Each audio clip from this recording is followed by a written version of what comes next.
So I just got back from this weekend trip. We went down to the river, and I was walking along the riverbank, and I saw this absolutely beautiful hawk. It was submerged in the shallows. And I was like, what's going on here? So I walk up and I go near it, and it's the most horrifying thing I've ever seen. His wings were just completely tattered, all messed up, and his entire body, not just like a part of it, but his entire body was tangled up in this fishing line. It just made me so upset just to see this stuff discarded in the water, because animals don't realize it's going to hurt them, and then this is what happens. So luckily I did have a pocket knife in my pocket, and I began cutting away bit by bit, very carefully, just because I didn't want to hurt him or cut anywhere on his body.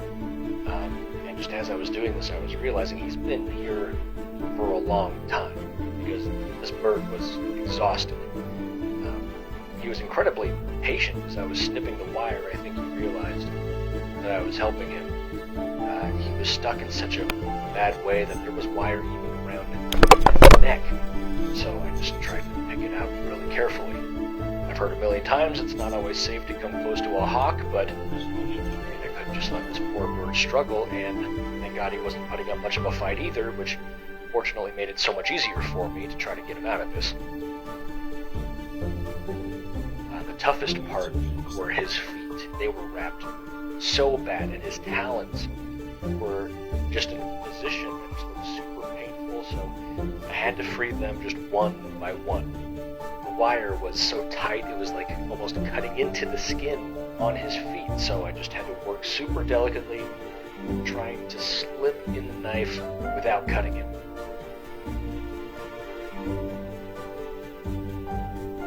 I knew if any pieces were left behind, still tied around him, they would end up cutting off the circulation in his toes, so I really tried to get in there and just make sure I got every little last bit.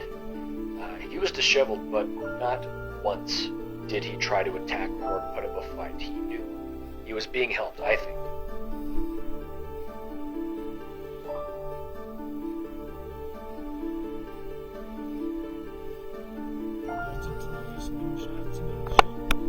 It took forever, but finally I got all of the fishing line cut off from him. I very carefully grabbed him by the legs, and I placed him on the shore, and he didn't miss a beat, because the moment he realized he was finally there, he, pow, just flew off quickly into the distance.